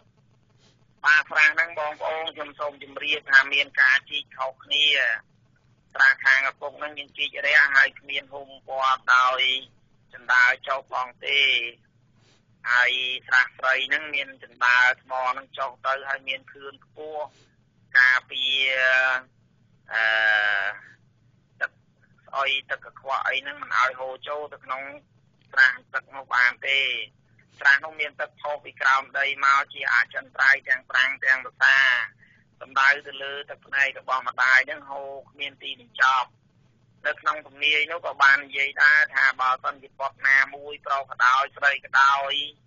ធ្វើឲ្យមេត្តាបៃតាយំនោះអញ្ចឹងมันមានខ្មែរយើងសពថ្ងៃថាទឹកភ្នែកម្ដាយនេះឆ្លងកម្មពីវរានឹងមិនរួចទេប៉ុន្តែខ្ញុំចង់លើកយកដល់ថ្ងៃបុណ្យចូលឆ្នាំនោះ យើងនឹងបរិយាយតែឥឡូវយើងបរិយាយហើយទៅថាលុះដល់ពេលមួយឆ្នាំម្ដងប្រកៅនេះគុំនោពោធិសត្វព្រះអង្គបានដាក់បញ្ញត្តិចឹងហើយបានឃើញប្រាសាទនៅប្រកែបរិយហ្នឹងក៏មានត្រាស់ទឹកពីរអមសងខាងដូចគ្នាបាទមានន័យថាក្នុងមួយឆ្នាំម្ដងឲ្យកូនចៅទាំងអស់នាំមេត្តាបិតាទាំងអស់ហ្នឹងទៅគួងនៅលើនាគាទៅកាន់ប្រាសាទនគរហ្នឹងគ្រប់គ្នាបានហើយបាទគឺក្នុងថ្ងៃចូលឆ្នាំជាថ្ងៃទី1ឬហើយបានឲ្យកូនទាំងអស់ទៅដងទឹកស្រះព្រះកន្សែងនោះហើយមានសូត្រធម៌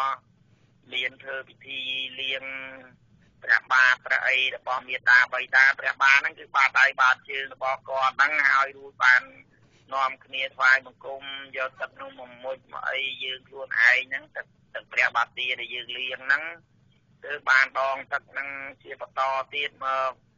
កមុជឲ្យមេត្តាបិតាហ្នឹងដើម្បីបញ្ជាក់ថាសូមឲ្យមេត្តាបិតាហ្នឹងបានលើកលែង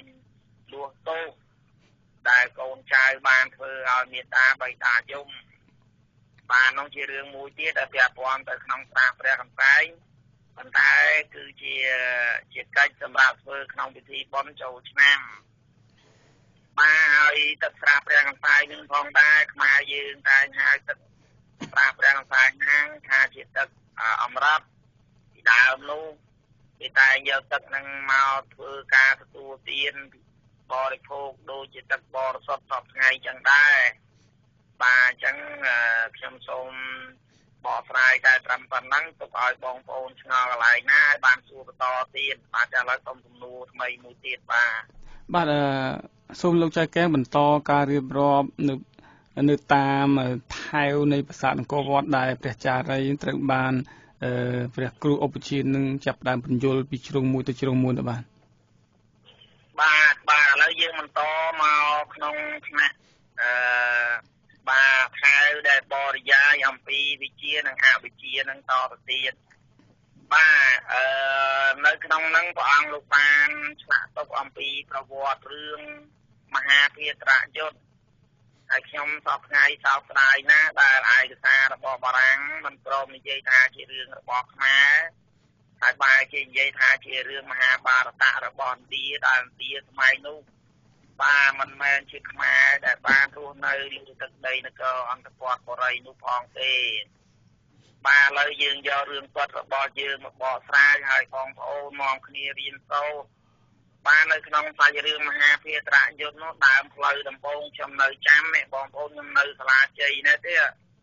ប៉ុន្តែចាំមើលខ្ញុំបាននិយាយរឿងនៅក្នុងមហាភារៈយុទ្ធនោះមានគ្រប់ចំនួនឬអត់ខ្ញុំអត់មានរូបមើលទេចាំមើលខ្ញុំប្រាប់បងប្អូនយើងចូលទៅដល់ដំបងយើងបានឃើញកងទ័ពនឹងមាន2ជាន់មានកងទ័ពនឹងជីតម្រៃហើយមានទ័ពស្មាវជើងហើយមានទ័ពជីសេះគេហៅទ័ពលួងហ្នឹងហើយមានអ្នកជីសេះបាទនៅលើរតែសេះមានអ្នកអញ្ចឹងមានន័យថាទ័ពនៅក្នុងហ្នឹងមាន2ផ្នែកមួយផ្នែកហៅទ័ពលួងមួយផ្នែកហៅទ័ពថ្មើរជើងទ័ពថ្មើរជើងហ្នឹងការពារដឹកនាំបញ្ជាដោយជ័យវរ្ម័នហ្នឹងជីលើដំរីហើយដើម្បីឲ្យយើងទាំងអស់គ្នានឹងស្គាល់ថាដំរីនឹងជាដំរីជ័យវរ្ម័នទី1ទី2ទី3ទី4ទី5អញ្ចឹងឧទាហរណ៍រហូតដល់ទី6ទី7គឺថាយើងសម្គាល់លើអីព្រោះថ្មហ្នឹងអត់បាននិយាយទេបាននិយាយថាទូមគុំជ័យវរ្ម័នទី1ទូមគុំជ័យវរ្ម័នទី2អត់បាននិយាយទេប៉ុន្តែគេមានសម្គាល់ណាបងប្អូននៅក្នុងរឿងហ្នឹងគេមានសម្គាល់ថា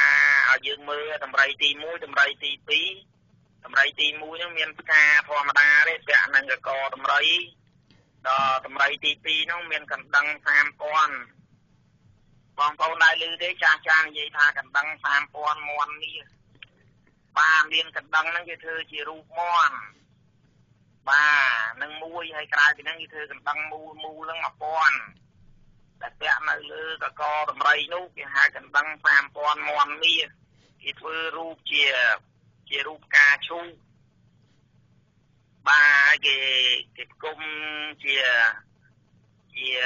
បតោងនឹងត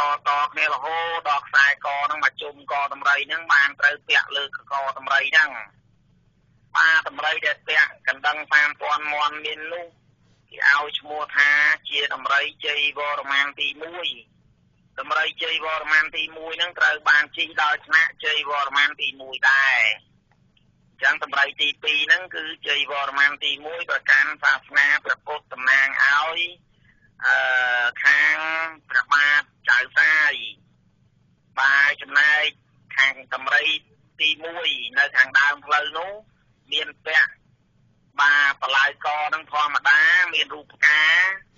អញ្ចឹងគេហៅជ័យវរ្ម័នទី2បាទនៅពីមុខជ័យវរ្ម័នទី1ហ្នឹងមានឃើញរទេះសេះមួយបាទរទេះសេះនឹងបរោះដែលជិះនៅលើរទេះសេះនោះបាទគេឲ្យឈ្មោះថាជាទ័ពលួងបាទដែលជាទ័ពនោះសត្វតែមានកំណើតកើតចេញពីត្រកូលព្រះមហាក្សត្ររបស់ខ្មែរទាំង5ត្រកូលដែលធ្វើជាស្ដេចសឹកសង្គ្រាមតំណាងឲ្យទីទ័ពផ្នែកលួងទ័ពលួងហ្នឹងប្រែមកទៅទ័ពស្ដេចបាទអញ្ចឹងយើងបានបន្តទៅទៀតក៏យើងបានឃើញបាទចន្លោះពីជ័យវរ្ម័នទី1មកជ័យវរ្ម័នទី2ហ្នឹងមានរូបចម្លាក់ស្ត្រីនោះចំនួន3ថ្នាក់មានថ្នាក់ឯកថ្នាក់តូថ្នាក់ត្រីបងប្អូនទៅមើលពុំមិនឃើញមានផ្កាឈូកហ្នឹងក្រោមបាតជើងហ្នឹងចែកចេញជា3ថ្នាក់កំពុងតែអង្គុយធ្វើពិធីទេវរាជដោយភ័យឃើញខ្មែរនិងខ្មែរប្រយុទ្ធគ្នាពេលនោះហើយព្រះនាងទាំងអស់ក៏បួងសួងក្នុងពិធីទេវរាជនោះដោយប្រើសិលសាសបាទសិលសាសនោះហាម5មិនឲ្យយកអ្នកសត្វសង្គ្រាមទាំងសងខាងហ្នឹងទាំងព្រហ្មញ្ញទាំងពុទ្ធសាសនាហ្នឹងមិនអនុញ្ញាតឲ្យយកអាវុធទៅកាប់សម្លាប់អ្នកស្លូតត្រង់ទេថាបើអ្នកទាំងអស់គ្នានឹងយកអាវុធទៅកាប់សម្លាប់អ្នកស្លូតត្រង់ព្រះអង្គនឹងប្រហារជីវិតអ្នកនោះដោយអំណាចទេវរាជនោះមិនខានបាទអញ្ចឹងយើងឃើញថាសាសនាបកោនិគមនោពោធិសត្វរបស់ខ្មែរហ្នឹងក៏ខ្មែរយើងមានសង្គ្រាមឆ្លោះគ្នារវាងបកពួកហ្នឹងអ្នកដឹកនាំរាជការហ្នឹងឆ្លោះគ្នាព្រះនាងចារីរាជទាំងអស់អាចធ្វើពិធីទេវរាជហ្នឹងដើម្បីសម្លាប់អ្នកអាក្រក់ហ្នឹងចេញដើម្បីឲ្យមានសន្តិភាពកើតឡើងវិញបានយើងបន្តពីហ្នឹងទៅនិយាយអំពីភាគខាងមុខបាននៅចំកណ្ដាលនៃការប្រយុទ្ធគ្នានោះយើងឃើញមានតែទ័ពលួងនិងទ័ពលួងទេប្រយុទ្ធគ្នាប៉ុន្តែទ័ពលួងដែលជារទេះសេះទាំងសងខាងហ្នឹងក៏បានមិនសំចៃដៃទេទាំងខាងព្រហ្មញ្ញក្តីទាំងខាងពុទ្ធក្តីក៏បានកាប់សម្លាប់អ្នកស្លូតត្រង់បានលុះដល់ពិធីទេវរាជនោះបានសម្រេចទៅព្រួញមួយហ្នឹងក៏បានទម្លុះកខាងកាន់ព្រះពុទ្ធសាសនានោះបាទពេលទម្លុះកអ្នកកាន់ពុទ្ធសាសនាហ្នឹងឲ្យក៏ឲ្យបរោះជាកំដែងរាជតំណាងឲ្យព្រះពុទ្ធសាសនាហ្នឹងដាច់ចោលខ្លះទៅហើយព្រួញមួយទៀតក៏បានទៅទម្លុះចំស្ដេចសឹកសង្គ្រាមខាងទ័ពលួងហ្នឹងទៅជាមួយខាងទៅជាមួយខាងធ្វើឲ្យទ័ពខាងព្រហ្មញ្ញហ្នឹងជាស្ដេចសឹកសង្គ្រាមហ្នឹងក៏បានស្លាប់ទៅពេលដែលស្ដេចសឹកសង្គ្រាមទាំងសងខាងតំណាងឲ្យសឹកសង្គ្រាមនោះបានស្លាប់ពេលនោះហើយដែលកងទ័ពខ្មែរទាំងអស់អត់មានអ្នកណាបញ្ជាទេបរិយាយអំពីខាងជ័យវរ្ម័នមិនអាចមានសិទ្ធិបញ្ជាកងទ័ពលួងទាំងអស់បានដូច្នោះក៏សម្រេចប្រកាសបញ្ឈប់សង្គ្រាមនោះជាបណ្ដោះអាសន្នប៉ុន្តែនោះហើយដែលខ្ញុំតែនិយាយថាមូលហេតុដែលស្លាប់ស្ដេចសឹកសង្គ្រាមទាំងសងខាងនោះហើយគឺជាប្រយោជន៍បណ្ដាលឲ្យកើតមានសន្តិភាពយ៉ាងដូច្នោះដែរបាទអញ្ចឹងយើងឃើញថានេះជាការប្រមានព្រានផ្ដៅរហូតមកដូចជាការយើងរួបរวมជាតិចឹងដែរព្រះអង្គក៏បានបញ្ចប់វិជាជីវៈរបស់មេតកខ្មែរគ្រប់បកគ្រប់ពួកនៅជាតាមក្នុងស្រុកអីហ្នឹងឲ្យជប់បាទអញ្ចឹងទៅក៏បានមានសន្តិភាពដល់សប្តាហ៍ថ្ងៃនេះដូចគ្នាទេដូចគ្នារឿងមហាបាលតាអញ្ចឹងដែរ ចឹងហើយយើងមិនព្រមថាមហាភាត្រាយុទ្ធជារឿងខ្មែរទេណានាំគ្នានិយាយកន្លែងហ្នឹងខុសខ្លួនណាបាទវិបាកប្រកម្មអ្នកណានិយាយខុសហ្នឹងបាបហើយមានន័យថាដូចជាបោះរឿងរ៉ាវខ្លួនឯងហ្នឹងទៅឲ្យបរទេសថាជារឿងរបស់គេទៅវិញយកមកឆ្លាក់នៅក្នុងប្រទេសឯងហើយចាឈួនឌីហ្នឹងក៏វាមិនឆ្លាក់ប្រទេសវាទៅមកឆ្លាក់អីនៅក្នុងកោវត្តអន្តរវត្តបរិយរបស់ខ្មែរនេះគឺមិនខឹងអីទេគាត់តែឆ្ងល់អាប្រាំងផ្សេងនោះនិយាយដូចខ្មែរហ្នឹងមិនដឹងអីសោះបាទមានខ្មែរខ្លះគេដឹងដែរអាប្រាំងផ្សេងហើយកុំចេះតែកុហកពេកបាទមកបានហើយស្រុកគេរុងរឿងខ្លះហើយឥឡូវខ្មែរអាចនិយាយគ្នាបានតាមទូរស័ព្ទផងដែរអ្នកដឹកនាំខ្មែរហ្នឹងក៏មិនមែនល្ងងគ្រប់តែគ្នាណាគេមានអ្នកចេះអ្នកអីដែរបាទឥឡូវយើងបន្តអំពីនឹងទៅទៀតនិយាយអំពីយើងក៏បានទៅឃើញបាទពិធីទេវរាជមួយដែលប្រកាន់តាមលទ្ធិព្រហ្មញ្ញសាសនាគឺពិធីទេវរាជដោយចាប់បាទគេមានខែរាហូហ្នឹងឯងខ្ញុំតែនិយាយថារាហូហ្នឹងឲ្យដាក់រាខាងដើមបងប្អូនអត់ល្អទេណាបាទរាដែលលឺមិនឃើញណាឲ្យទៅពាក្យរាខាងដើមនោះមិនល្អទេអញ្ចឹងប្រយ័ត្នប្រយែងផងភាសាខ្មែរហ្នឹងចឹងដូចពាក្យអោរាហ្នឹងគេសុកចិត្តសម្លាប់ពីរគេបងសេរីទេបាទយើងអោហើយមិនក៏យើងមិនព្រមថារាខាងមុខហ្នឹងរ៉ាអត់បានចឹងហើយបានអោខាងដើមហើយនៅតែសុកចិត្តសម្លាប់ពីរទៀតដើម្បីឲ្យមិនចង់ឲ្យមានពាក្យរានៅក្នុងលោកហ្នឹងហើយដល់ពេលអាមួយនោះវាតែអបរាវាថាអបរាណាប្រាំងទៅហ្នឹងចឹងបានតែជាខឹង10ថ្ងៃអសឯងមានតាំងពីបរមរានវាមិនព្រមប្រើយ៉ាងម៉េចទៅប្រើអសវានឹកឃើញចឹងបាទយើងថានាលវោចឹងទៅយ៉ាងម៉េចទៅថាឲ្យតាមវានោះបាទដល់ពេលឥឡូវយើងឆ្លើយតំណឹងហើយកុំឲ្យមងផ្សាយក្នុងការសិក្សារឿងរ៉ាវនេះកុំឲ្យច្រឡំបាទឥឡូវយើងបន្តមកពេលហ្នឹងហើយក៏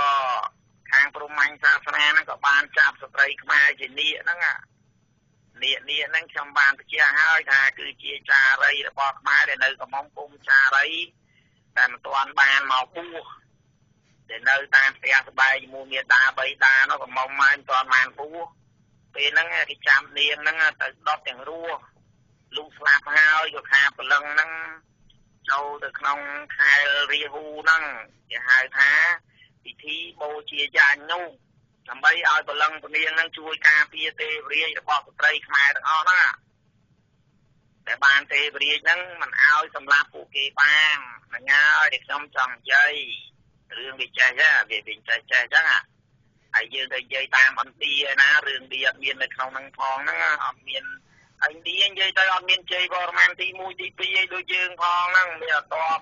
បើថាគេធ្វើសង្គ្រាមតបខ្វើជើងទៅក្នុងសាច់រឿងគេហ្នឹងបាទមហាបារតាហ្នឹងមានន័យថាការសម្លាប់គ្នាមានទីបញ្ចប់តែសាច់រឿងហ្នឹងមិនទាន់បាននេះផងក៏ចប់កដាលរឿងហើយទៅជាអញ្ចឹងបានឆ្ងល់ដែរឆ្ងល់ប្រាំងបាទបន្ទាប់មកបានយកនាងនឹងទៅការពារសពសង្គ្រាមនឹងដូចខ្ញុំបានជម្រាបអញ្ចឹងហើយបានបន្ទាប់ពីហ្នឹងទៅបានយើងឃើញតម្រៃមួយទៀតតម្រៃនោះអត់មានពាក់កណ្ដឹង3000ទេអត់មានផ្កាបាទអញ្ចឹងតម្រៃទី3ហ្នឹងមានន័យថាថ្នាក់ជ័យវរ្ម័នទី3បាទផុតពីតម្រៃទី3ហ្នឹងទៅទៀតបានយើងដល់តម្រៃទី4កាន់តែមានផ្កានឹងកកហ្នឹងតូចទៅបាទអញ្ចឹងតម្រៃទី4ហ្នឹងគេហៅជ័យវរ្ម័នទី4ហើយចំណែកតម្រៃមួយទៀតក៏ពាក់ផ្កាហ្នឹងកាន់តែតូចទៅទៀតហើយបាននោះហើយគេហៅជ័យវរ្ម័នទី5អញ្ចឹងនៅក្នុងសម័យកាលហ្នឹងព្រះអង្គរំលឹកនៅប្រវត្តិសង្គ្រាមរវាងខ្មែរនិងខ្មែរជ័យវរ្ម័នទី3ទី4ទី5ហ្នឹងព្រះអង្គលោកកាន់សាសនាព្រហ្មញ្ញហើយចំណែកទី1ទី2ហ្នឹងកាន់សាសនាព្រះពុទ្ធហើយក៏ច្បាំងគ្នាដល់មានទ័ពលួងនិងកងទ័ពខ្មែរជើងរបស់ខ្មែរទៅតាមបកទាំងសងខាងបាទហើយនៅសល់ជ័យវរ្ម័ន2រូបទៀតបាត់ទៅណាមិនក៏ព្រះអង្គមិនឆ្លាក់ចូលមកបាទនេះខ្ញុំសូមជម្រាបកាលខ្មែរយើងសម័យដើមនោះមុនឆ្លោះគ្នា ខ្មែរយើងអត់ទុកចិត្តបរទេសទេយើងក៏បានបញ្ជាឲ្យកងទ័ពរបស់ខ្មែររបស់ព្រះបាទជ័យវរ្ម័នទី6នោះបាននៅរដ្ឋករណាបានលើកទ័ពទៅចាំទុកចិនបាទទុកចិនផ្នែកខាងលើហ្នឹងមិនឲ្យកងទ័ពចិនហើយនៅក្នុងនោះវាមាន3ទៅទៀតមិនមែនមួយទេវាមានយូណានហើយនឹងមានសយ៉ាំអញ្ចឹងធ្វើប្រហែលមិនបានទេចិនបូកយូណានបូកសយ៉ាំហ្នឹងតែទៅមកឈ្លានពានទឹកដីខ្មែរព្រោះសម័យនោះមិនទាន់មាននគរចម្ប៉ាទេបាទចាំមកខ្ញុំនិយាយប្រវត្តិនគរចម្ប៉ាកើតទីក្រុងកើតប្រទេសជាតិហ្នឹងនៅក្នុងរវាងសតវត្សទី10ហើយទេការពុតដីដែលយើងសម្បទានទៅឲ្យចម្ប៉ាប៉ាក់ហ្នឹងគឺជាដីរបស់ខ្មែរទេថ្ងៃយើងហៅហាងណូយនោះបាទអញ្ចឹងយើងនិយាយអំពីប្រវត្តិទឹកដីរបស់ខ្មែរហ្នឹងគឺតែជូរចត់ខ្លាំងណាស់តែខ្មែរហ្នឹងជាម្ចាស់ទឹកដីសពថ្ងៃប៉ុន្តែត្រូវបានបរទេសទាំងអស់ហ្នឹងមករស់នៅមកគ្រប់គ្រងមកអីចឹងហើយអត់គោរពជាតិសាសន៍ខ្មែរនោះហើយបានបន្តមកយើងនិយាយអំពីជ័យវរ្ម័នទី7ព្រះអង្គមានភារៈមានលើកងទ័ពទៅទប់ភូមាហើយម៉ាឡេនេះយើងហៅជ្វានេះចឹងជ្វាភូមាបាននៅព្រំបន្ទួលហើយនឹងសមុទ្រហ្នឹងមានចៅសមុទ្រទៅទៀតនោះនៅក្នុងសម័យហ្នឹងក្នុងឯកសារមហាវីរបរោះខ្មែរថាចៅសមុទ្រហ្នឹងមានជាតិសាសន៍2នៅក្នុងហ្នឹងបាទគេហៅជនជាតិម៉ុងហ្នឹងហើយនឹងយូណានបាទបានបង្កើតបាក់ពួកធ្វើជាចៅសមុទ្រទៀតផងចឹងមានឯកសារគេមិនតែថាសពថ្ងៃនៅដៃលោកតាព្រះមនីសីរូបមួយណោះមកខ្ញុំមើលហើយខ្ញុំចាំបានប៉ុណ្ណឹងវាមានកន្លែងខ្លះខុសដែរគាត់ថាបានហើយយើងស្ដាប់ខាងណាត្រូវឬយកទៅតាណាខុសក៏វត្តចោលទៅបងប្អូនហើយគ្មានឯកសារណាមកបញ្ជាក់ថាពិតប្រាកដឯណាតែយើងសិក្សាគាត់ថាចង់និយាយគ្នាដើម្បីបកស្រាយអក្សរសាស្ត្រខ្មែរនេះឲ្យបានយល់បាទអញ្ចឹងយើងផ្លែត្រឹមប៉ុណ្ណឹងដើម្បីទុកទៅដល់ថ្ងៃក្រោយខ្ញុំនឹងបរិយាយរឿងនឹងបន្តទៅទៀតរឿងបន្តនៅក្នុងជ្រុងប្រាសាទនោះគឺមានឈ្មោះថាការកោសមុទ្រទឹកដោះនៅឥណ្ឌាបាទអញ្ចឹងយើងចាំសប្តាហ៍ក្រោយនៅបងប្អូនខ្ញុំសួរសំណួរតទៀតបាទប្រិយមិត្តអ្នកស្ដាប់វិទ្យុខ្មែរប៉ុស្តិ៍ជាទីមេត្រីនាទីស្វែងយល់ពីភាសាបាលីខ្មែរសប្តាហ៍ទី59បានមកដល់ទីបញ្ចប់ហើយខ្ញុំបាទសូមថ្លែងអំណរគុណដល់ការតាមដានស្ដាប់របស់ប្រិយមិត្តហើយក៏សូមថ្លែងអំណរគុណទៅដល់វាគ្មិនប្រចាំសប្តាហ៍របស់យើងគឺលោកចៅកៀងបាទនៅឱកាសចុងក្រោយនេះដែរខ្ញុំបាទសវណ្ណធីតាំងនាមឲ្យវិទ្យុខ្មែរប៉ុស្តិ៍ក៏សូមធ្វើការអំពាវនាវទៅដល់ប្រិយមិត្តដែលនិយមចូលចិត្តស្ដាប់នាទីស្វែងយល់ពីភាសាបាលីខ្មែរដែលមានបំណងចង់ឧបត្ថម្ភមកដល់វាគ្មិនរបស់យើងសម្រាប់បន្តការស្រាវជ្រាវទៅមុខទៀតសូមប្រិយមិត្តតាក់ទងមកកាន់លេខទូរស័ព្ទ010 87 89 65និងមួយខ្សែទៀតគឺ011 81 56និង65បាទអរគុណសូមជម្រាបលាលោកចៅកៀងបាទអរគុណបាទសូមជម្រាបលាដែរប៉ុន្តែមុនជម្រាបលាខ្ញុំចង់តាមផ្សាយទៅដល់បងប្អូនទាំងអស់ដែលបានរៀនភាសាបាលីជាមួយខ្ញុំអស់ពេលយូរមកហើយសូមបងប្អូនអាសាមើលភាសាបាលីនោះផងបាទដូចជាពាក្យខ្មែរយើងបាននិយាយថាបាលីប្រៀបឧបមាដូចជាកំបិតបើយើងមិនបានសំលៀងឲ្យមុតទេខ្ញុំនិយាយទៅបងប្អូនប្រកាសជាអត់ស្ដាប់បានទេខ្ញុំជឿព្រោះភាសាបាលីនេះយើងកំពុងតែភ័ន្តច្រឡំដល់ការហូរចូលភាសាបាលីមកពីឥណ្ឌានោះផងអញ្ចឹងយើងត្រូវនាំគ្នាមើលដោយពាក្យខ្លះខ្ញុំបរិយាយនឹងខ្ញុំជឿថាអ្នកទាំងអស់គ្នាមិនបានស្ដាប់យល់ទេប៉ុន្តែឲ្យអ្នកទាំងអស់គ្នានឹងនាំគ្នាមើលអក្សរដែលខ្ញុំប្រែតាំងពីភាគ1រហូតមកដល់ភាគ59នេះអ្នកទាំងអស់គ្នានឹងបានយល់បើមិនចឹងអ្នកទាំងអស់គ្នាអត់បានយល់ពាក្យទាំងអស់នោះទេបាទសូមអរគុណសូមជូនពរឆ្នាំថ្មីឆ្នាំសកលក៏ដូចជាឆ្នាំរបស់ជនជាតិចិនជនជាតិយួនដែលរស់នៅលើទឹកដីខ្មែរនោះផងដែរសូមឲ្យអ្នកទាំងអស់គ្នាជាជាតិសាសន៍ទាំងអស់បាទរស់នៅគោរពស្រឡាញ់ខ្មែរដូចជានៅប្រទេសអាមេរិកចឹងដែរគេមានជាតិសាសន៍ច្រើនហើយអ្នកជប់ខំជប់ធ្វើបាបខ្មែរ បាទសូមឲ្យប្រទេសជាតិទាំងអស់នៅក្នុងលោកជួយយកអាសាជនជាតិខ្មែរដោយក្តីអាណិតអាសូរហើយសូមឲ្យអ្នកទាំងអស់គ្នាបានសុខសាន្តនិងរកប្រយោជន៍ទទួលទានមានបានរៀងខ្លួនបាទអញ្ចឹងសូមជម្រាបលា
របស់វិទ្យុខ្មែរប៉ុស KPR ដែលអស់លោកនាងតាមដានស្ដាប់នៅពេលនេះចប់តែប៉ុណ្ណេះវិទ្យុខ្មែរប៉ុសសង្ឃឹមថាការតាមដានស្ដាប់របស់អស់លោកនាងនឹងទទួលបាននូវចំណេះដឹងដើម្បីជួយពង្រីកបញ្ញាដល់សង្គមមនុស្សជាតិក្រុមការងារព័ត៌មានរបស់វិទ្យុខ្មែរប៉ុសយើងខ្ញុំនឹងវិលមកជួបអស់លោកនាងនៅវេលាការផ្សាយនាថ្ងៃស្អែកជាបន្តទៀតសូមអរគុណ